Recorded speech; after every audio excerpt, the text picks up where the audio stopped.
नमस्कार, my FM से मैं हूं आरजे वैष्णवी और आज बहुत ही खास बातचीत होने वाली है। हमारे साथ है डॉक्टर नितिन बबन घोरपड़े, जो हमारे साथ एंडोमेट्रियोसिस के बारे में काफी सारी बातचीत करेंगे। लेकिन उससे पहले let me give you a short introduction to him. He is advanced gynaec endoscopic surgeon, MBBS DGO and director of Inspiria laparoscopy and IVF research centre. So आज डॉक्टर के साथ बहुत सारी बातें होंगी और हम जानेंगे कुछ ऐसी चीजें जो शायद आपको और मुझे पता नहीं है। तो डॉक्टर, आपका बहुत स्वागत है माय एफएम की स्टूडियो में। Thank you. Yes. So doctor, सबसे पहला जो सवाल मेरे मन में आता है, काफी जो लोग हैं बाहर, उन्हें बेसिक चीजें नहीं पता है, जैसे कि एंडोमेट्रियोसिस ये एग्जैक्टली क्या होता है, और उसी के साथ जो एडिनोमायोसिस होता है वो एग्जैक्टली क्या होता है। तो एक्चुअली क्या है कि अभी तक कैंसर की अवेयरनेस बहुत हो चुकी है, लेकिन एंडोमेट्रियोसिस और एडिनोमायोसिस की अवेयरनेस उतनी हुई नहीं है। अभी गायनेकोलॉजिस्ट जो होते हैं खुद, उनको भी इतना उसके ट्रीटमेंट के बारे में पता नहीं। तो एंडोमेट्रियोसिस होता क्या है कि जैसे अपनी मेंसेस आते हैं तो यूट्रस के जो अंदर के एंडोमेट्रियल सेल्स है वो ब्लड के फॉर्म में बाहर आते हैं मेंसेस में। जब ये सेल्स यूट्रस के बाहर ग्रो होने लगते हैं आजू बाजू के स्ट्रक्चर में जी, तो उसको एंडोमेट्रियोसिस बोलते हैं। तो दैट इज द एंडोमेट्रियोसिस। और जब वो यही सेल्स यूट्रस के वॉल में ग्रो करते हैं उसको एडेनोमायोसिस बोलते हैं। एडेनोमायोसिस बोलते हैं। Okay, this was a very new word for me. But then मुझे जानना है कि आई एम प्रीटी श्योर कि इन सब के कुछ मेन रूट कॉजेज और रीजंस होते होंगे। Can you please educate about that?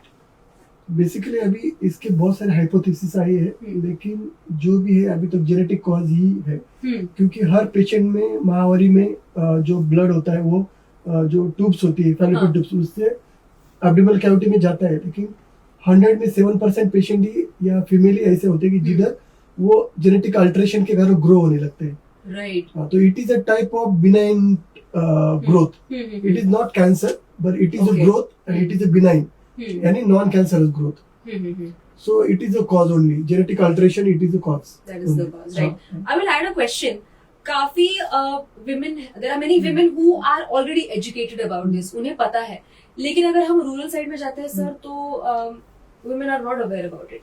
क्या लगता है आपको, कितनी स्त्रियां हैं जो खुद को एजुकेट करना चाहती है आज? नहीं, आप अभी बोल रहे हैं कि सिटी में अवेयरनेस है, लेकिन सिटी में भी अभी अवेयरनेस नहीं है। गायनेक में भी अवेयरनेस नहीं है अभी, गायनेकोलॉजिस्ट में खुद में। तो हम अभी गायनेक के अवेयरनेस पे ही काम कर रहे पहले, तो वो अपने पेशेंट को अवेयर कर सके। तो एंडोमेट्रियोसिस में कौन से ऑर्गन्स यूजुअली इन्वॉल्व होते हैं? तो मैंने आपको बोला कि एंडोमेट्रियोसिस सबसे पहले एडेनोमायोसिस होता है, यूट्रस के वॉल में डिसीज जाता है जी। तो पेशेंट में सिम्टम्स रहेगा कि जब मेंसेस आएगा तो उसको सीवियर पेन रहेगा। लेकिन वो पेन जो बाकी पेन होता है, हर पेशेंट को, फीमेल को पेन होता है मेंसेस में, लेकिन वो पेन एक तो वो विदाउट टैबलेट बियर कर सकती है या टैबलेट लेके उसको रिलीफ मिलता है। राइट। लेकिन जो एडेनोमायोसिस का पेन होता है ना, वो टैबलेट लेके भी रिलीव नहीं होता है। तो जो पेन आपको टैबलेट लेके रिलीव नहीं होता है और आपको इंजेक्शन लेने पड़ रहे हैं पेन किलर के, तो आपको आपके गायनेक को कंसल्ट करना चाहिए कि मुझे एडेनोमायोसिस है कि नहीं। That is the first structure. Second जो मोस्ट कॉमन है दैट इज रेक्टम, यानी अपनी आंतड़ी। उसको वो इन्वॉल्व करता है। उसका सिम्टम्स रहता है कि मोशन करते टाइम मेंसेस में पेन होता है। थर्ड स्ट्रक्चर होता है यूरेटर, दैट इज जो पेशाब की नली अपनी किडनी से निकलती है और अपने पेशाब की थैली उधर यूरिन लेके जाती है और उसको वो इन्वॉल्व करता है। तो वो इनिशियली तो उसमें कुछ सिम्टम्स नहीं आता है, लेकिन बाद में उससे साइलेंट किडनी फेलियर हो सकता है। फोर्थ इज ब्लैडर, यानी अपनी पेशाब की थैली, उसको भी ये इन्वॉल्व करता है और इससे रेडिश कलर का यूरिन आ सकता है। That is the symptom. और मेंसेस में जब यूरिन पास करते हैं तब पेन होता है। और जब रियर जो स्ट्रक्चर होते हैं वो नर्व्स होते हैं जो अपने स्पाइन से निकलते हैं, सार्टिक नर्व्स वगैरह, उसको इन्वॉल्व कर सकता है। स्मॉल इंटेस्टाइन को इन्वॉल्व कर सकता है, डायफ्राम को, लंग्स को, लीवर को और अपने हार्ट को भी इन्वॉल्व कर सकता है। My God. So I think all the ladies watching us, ये एक चीज सर ने बहुत इंपॉर्टेंट बता दी है कि कभी कभी दवाई खा के भी आपको पेन फील होता है, तो उसको इग्नोर नहीं करना है कि 4 दिन की बात है यार। That's not what it is. You have to highlight this to your gynaecologist first and understand कि इसका कोर क्या है। And I am very glad कि आपने ये पॉइंट बताया, क्योंकि there are very many women जो सोचती है कि यार ठीक ही है, 4 दिन का है तो मैं सह लूंगी, बट वो नहीं करना चाहिए। If it is going to go till your heart, तो अगर आपको लग रहा है कि टैबलेट लेके भी आपका पेन रिलीव नहीं हो रहा है, आपको इंजेक्टेबल लेने पड़ रहे हैं, तो आपको इन्वेस्टिगेट करना है। डेफिनेटली। बट देन अगर हम क्लिनिकल एग्जामिनेशन और डायग्नोसिस की बात करते हैं, there is a role of USG and MRI, तो इसका क्या रोल है इसमें? तो जब भी कोई पेशेंट आता है तो उसका क्लिनिकल सिम्टम्स सबसे इम्पोर्टेंट है कि पेशेंट क्या सिम्टम्स लेके आ रहा है। तो आपका माइंड है वो उसके तरफ ओरिएंटेड होना चाहिए कि हमें क्या इन्वेस्टिगेट करना है, बाउल को करना है, यूट्रस को करना है, ब्लैडर को करना है, यूरेटर को करना है। यूजी पे तो हमें मोटा मोटा इन्फॉर्मेशन मिल जाती है कि एडेनोमाइसिस है क्या, रेक्टम इनवॉल्व है, कितना इनवॉल्व है। लेकिन अगर आपको प्रॉपर मैपिंग करना है डिसीज का तो MRI is the gold standard.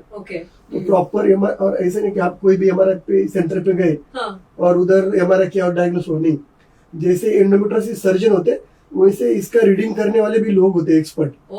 तो आप कोई भी सेंटर पे जाओगे, एमआरआई किया, उसमें बोला कि कुछ नहीं, तो ऐसा नहीं है। तो वो जो जिसने एमआरआई रीड किया है, जो रेडियोलॉजिस्ट ने, वो उसमें एक्सपर्ट है कि नहीं, वो भी आपको पता होना चाहिए। लाइक आप नासिक में जाओगे तो hardly 1 or 2 people are expert in reading this, like doctor Rohit Ronda in Nashik, very expert in reading this type of MRI.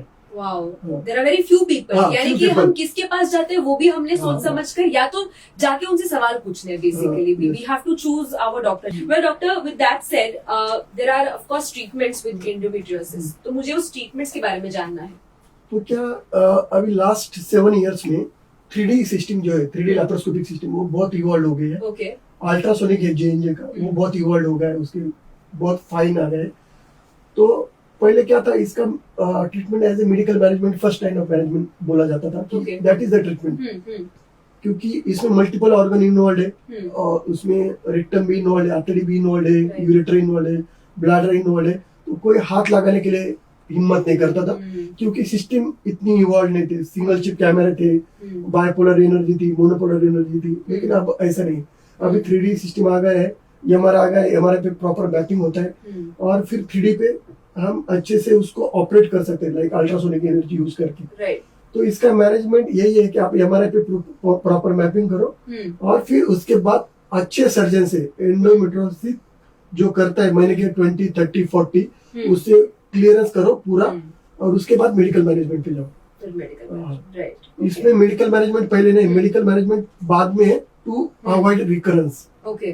सो इसमें ना डॉक्टर एक कॉन्सेप्ट है माइक्रोवेव एब्लेशन। पहले तो मैं जानना चाहती हूँ कि ये होता क्या है। तो it is a type of laser only. तो जो एडेनोमाइसिस हमने अभी बोला था, उसके 2 टाइप होते हैं।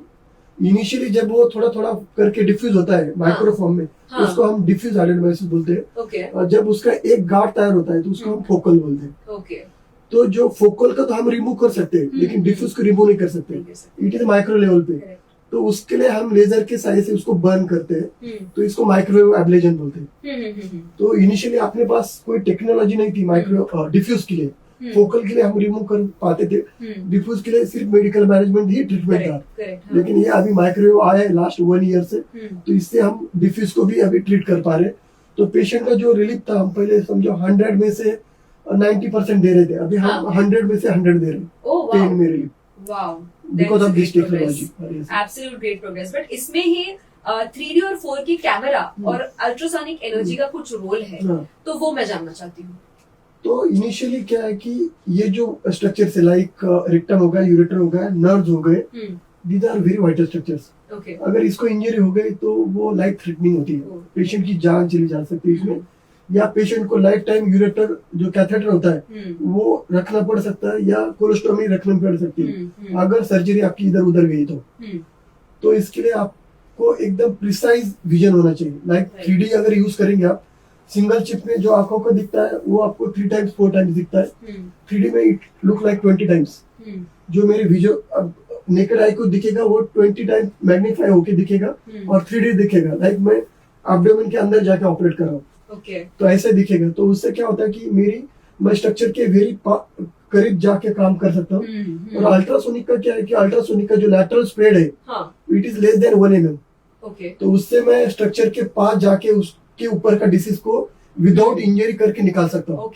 बाकी लोग हिम्मत क्यों नहीं करते, क्योंकि उनके पास 3D नहीं होता है, अल्ट्रासोनिक नहीं होता है और एक्सपीरियंस नहीं होता है, तो बाउल को सेपरेट करते हैं लेकिन उसके ऊपर का डिसीज निकालते, तो वो रिकवर होता है 2-3 महीने में। Right, okay, but I think that's a great development. और जितने लोग खुद को इसमें एक्सपर्टीज खुद की इसमें ले रहे हैं उनके लिए तो वो फायदेमंद है, लोगों के लिए भी फायदेमंद है, like for you also doctor. But then ये एक सवाल है कि एंडोमेट्रियोसिस जब हो जाता है, काफी औरतें हैं जो डर जाती है कि ये तो यार भयंकर बीमारी है, is it curable? Yes, it is curable. तो इसमें 3 चीजें फिर से बताई, प्रॉपर हमारा mapping, second good endometriosis surgeon. अभी आप इंडिया में ढूंढने जाओगे तो अराउंड 20,000 लैप्रोस्कोपिक सर्जन है, राइट।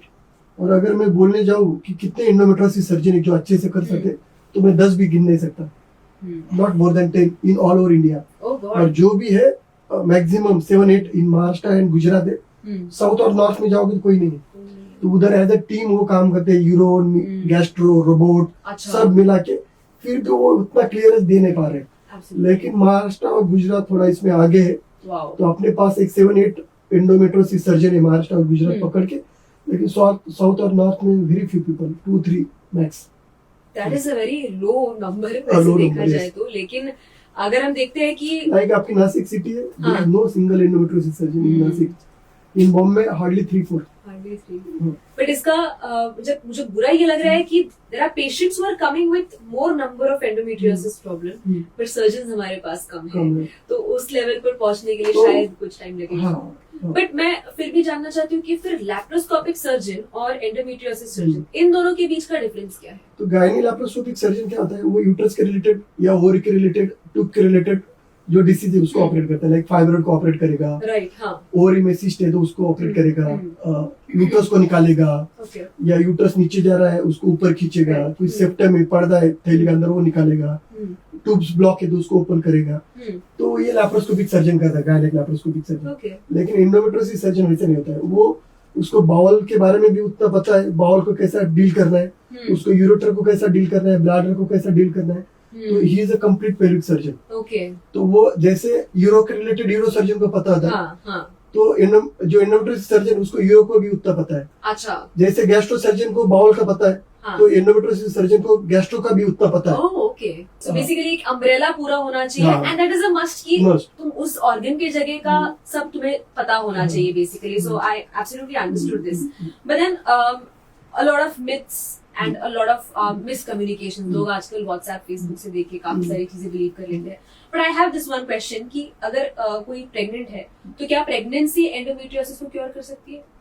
तो इसका स्ट्रेट फॉरवर्ड आंसर है कि प्रेगनेंसी क्योर नहीं करती है, सिर्फ डिसीज को थोड़ा मास्क कर सकती है। ओके। जैसे आपकी डिलीवरी होगी तो विदिन 6 वीक्स वो फिर से ग्रो होने लगेगी। नहीं, कम बैक नहीं, वो सिर्फ मास्क करेगा, जिधर है वो लेवल पे रखेगा, या थोड़ा रेट उसका कम हो जाएगा ग्रोथ होने का।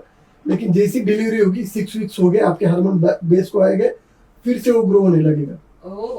तो बेसिकली कुछ बदलाव तो आएगा ही नहीं, इनफैक्ट वो ज्यादा प्रॉब्लमेटिक हो सकता है। तो अभी क्या है कि 2 सेशन हो गए, एक आईवीएफ स्पेशलिस्ट होता है, एक एंडोमेट्रियोसिस स्पेशलिस्ट होता है। आईवीएफ वाले बोलते कि बच्चा दो, लेकिन उनको हमारे पास कुछ बहुत सारे पेशेंट आते हैं कि वो बच्चे कर लेते, बाद में जो डिसीज होता है वो ग्रेड 4 पे चला जाता है स्टेज पे, तो उनका बाउल निकालना पड़ता है, यूरेटरी रीइम्प्लांट करना पड़ता है, तो it is a supra major surgery हो जाती है। ओह माय गॉड, तो वो ज्यादा कॉम्प्लिकेटेड हो सकता है। ओके, सो एक सवाल मैं इसमें ऐड करना चाहती हूँ डॉक्टर, बहुत ही बेसिक सा, कि कौन सी ऐसी स्टेज किसी भी फीमेल ने और any person who faces menses, उन्होंने एक ऐसा फेस पकड़ लेना चाहिए कि अब मैंने तो दिखाना चाहिए गायनेकोलॉजिस्ट को, वो एक सिम्टम बता दीजिए। एक ही सिम्टम्स है कि अगर आपको मेंसेस में पेन हो रहा है, या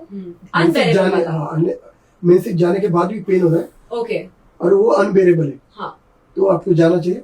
या फिर क्वाइटस के टाइम पे आपको, यानी संबंध रखने के टाइम पे आपको पेन हो रहा है सीवियर, जो आप बियर नहीं कर पा रहे, इसका मतलब आपकी यूट्रस के पीछे एंडोमेट्रियोसिस चला गया। ये 2 सिम्टम्स तो आपको इग्नोर करनी नहीं है। बाकी बाउल, यूरेटर, ब्लैडर, वो तो क्योंकि ये वो बाद में इन्वॉल्व होते हैं। इनिशियल इन्वॉल्व होगा, आपका यूट्रस इन्वॉल्व होगा और पीयूडी इन्वॉल्व होगा। तो यूट्रस में आपको अनबेरेबल पेन रहेगा, मेंसेस में ब्लीडिंग ज्यादा रहेगा, और क्वाइटस के टाइम या संबंध रखने के टाइम पे पेन रहेगा। ये 2 को तो इग्नोर नहीं करना है। मैंने ये तो समझ लिया, सारी डिटेल्स और सारी टेक्निकलिटीज तो समझ ली, और आपने मुझे एक बात सबसे पहले बताई थी कि पूरे भारत में काफी कम सर्जन्स हैं जो ये सर्जरी ऑफिशियली सही तरीके से कर सकते हैं। You are one of those, but is there any such training program which is happening जहाँ पे आप लोगों को सिखा रहे हो? अभी लास्ट 8 ईयर से हमारे यहाँ ट्रेनिंग प्रोग्राम है मेनली गायनेकोलॉजिस्ट के लिए। ओके। तो उसमें हम बेसिक लैप्रोस्कोपी के लिए ट्रेन करते हैं। हम्म। ऑलमोस्ट हमने 1000 लोगों को गायनेक को ट्रेन किया है पूरी इंडिया में, और इवन 7 कंट्रीज हमने कवर की है उसमें। और हमारे पास एक एडवांस कोर्स है 7 डेज का जो लैप्रोस्कोपिक सर्जन के लिए होता है। ओके। जिसमें हम एंडोमेट्रियोसिस कैसे ऑपरेट करना है हाँ। वो सिखाते हैं। राइट। तो उसके लिए ऑलमोस्ट हमने 70 लोगों को अभी ट्रेन किया है। तो अभी कुछ लोग उसमें अभी स्लोली इवॉल्व हो रहे हैं अभी। इवॉल्व हो रहे हैं हाँ। और खुद से आ रहे हैं लोग हाँ, मतलब yes, सीखने के लिए। यस, अपने पास ऑलमोस्ट 2 इयर्स का वेटिंग होता है always. Oh my god, that is wonderful. But then जैसे कि हमने ये डिस्कस किया कि काफी कम सर्जन्स हैं, तो आपको कई जगह पर बुलाया जाता होगा। क्या आप हमें बता सकते हैं कि आज तक कौन से स्टेट्स में जाकर आपने सर्जरीज की है? अभी हम एक 4 से 5 सिटीज में हम ऑपरेट कर रहे हैं। एक हम मेरा जो खुद का centre that is in Rahata Inspiria laparoscopy and IVF research centre. हम सेकेंड गोवा में डॉक्टर केदार पर्दे करके उधर ऑपरेट करते हैं। देन हम हैदराबाद में भी ऑपरेट करते हैं। ओके। एंड जयपुर में एंड उदयपुर में। तो Okay. ऐसे 5 स्टेट में हम ऑपरेट करते हैं। अभी हमारा नेक्स्ट जो सेंटर है that will be 7 star in Nashik within 18 month, next 18 month at Gangapur road Lovely. With 3D laparoscopy, IVF and robotic. Okay. तो वो रहेगा। और कुछ आपको कुछ करना हो तो आप गूगल पे सर्च कर सकते हैं इंस्पिरियल लैप्रोस्कोपी, जी। तो आपको सारी इन्फॉर्मेशन उसमें मिल जाएगी। ओके। एक बार सिर्फ ऑडियंस को बता दीजिए कि राहता में आपका क्लिनिक जो है उसका नाम क्या है और वहां तक हम कैसे पहुंचे? तो राहता में Inspiria laparoscopy and IVF research centre करके सेंटर है।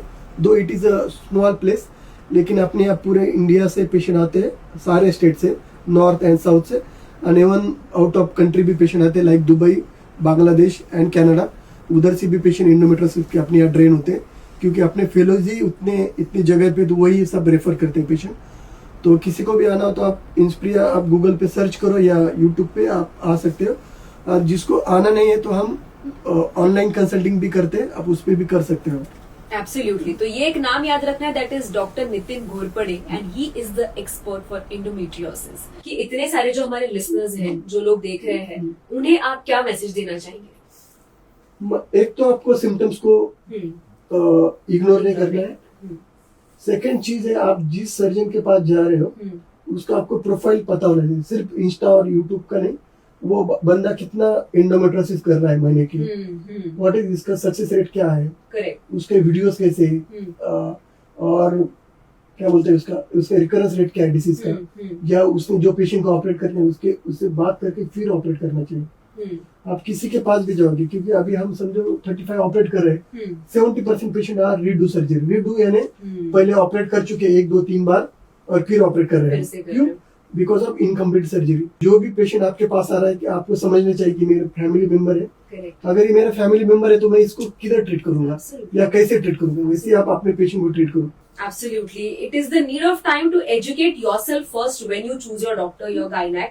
और जैसे कि डॉक्टर ने कहा कि हमने जाके पहले पूछने हैं सवाल, हमने देखना है, क्योंकि ये हमारी बॉडी है यार, ये कोई हमने खरीदा हुआ खिलौना तो नहीं है कि टूट गया तो वापस रिपेयर कर लेंगे। सो डॉक्टर, आपने जितनी इन्फॉर्मेशन दी, it was absolutely wonderful to have you here in my studio, and I am pretty sure कि ये सब सुनने के बाद काफी लेडीज हैं जो उनकी आंखें खुल गई होगी और वो अभी जाके पूछेंगे कि एंडोमेट्रियोसिस सर्जन है या नहीं। मैं ये भी बोलूंगा, बाकी जो डिसीज है ना वो आपके ऊपर नीचे हो जाए ना कुछ नहीं, लेकिन एंडोमेट्रियोसिस वैसे नहीं, it is a fatal disease. Correct. आपके रेक्टम का कुछ होगा, यूरेटर का कुछ होगा, ब्लैडर का कुछ होगा, आपकी लाइफ ही एग्जैक्टली चली गई समझो आप। एग्जैक्टली तो आपका राइट है इंक्वायर करने का एग्जैक्टली कि क्या है क्या नहीं, और आपका राइट है सर्जन को पूछने का कि आपका क्या एक्सपीरियंस है, और उसके अच्छा एक्सपीरियंस, क्योंकि आप अच्छा सर्जरी करोगे कंप्लीट और उसके बाद मेडिकल मैनेजमेंट करोगे तो आपकी लाइफ पूरी चेंज हो जाएगी। क्योंकि ये जो एंडोमेट्रियोसिस होता है इसमें जो पेन स्कोर होता है 10 आउट ऑफ 10 होता है, 9 आउट ऑफ 10 होता है, it is the highest pain. Right. तो टेंडेंसी होती है पेशेंट को कि सुसाइड करने की, इतना पेन होता है, it is unbearable pain. Oh god. तो आपकी लाइफ, अगर आप सर्जरी अच्छा करोगे तो आपका पेन 10 से 0 आउट ऑफ 10 हो जाता है। तो इतना वो अगर अच्छा सर्जरी से, तो अच्छा सर्जन चूज करना वेरी इंपॉर्टेंट। एब्सोल्युटली। और उसके बाद मेडिकल मैनेजमेंट, जो उसका फायदा होता है कि डिसीज फिर से ना आए आपके पास, absolutely, that is very necessary यार। हम धनिया खरीदते वक्त इतने बार्गेनिंग करते हैं, इतनी स्किल्स हमारी लगा देते हैं, डॉक्टर के पास जाते वक्त तो हमने उनको सवाल पूछना तो हमारा हक बनता है। और जैसे डॉक्टर ने कहा कि it is about your life, it is not about any random disease, so make sure you go to the correct person and if not ask 10 questions. And last one, कि जो एंडोमेट्रियोसिस सर्जन होता है वो higher in technology लेके आता है, correct, तो उसके चार्जेस भी ज्यादा होते हैं। हाँ। एब्सोल्युटली।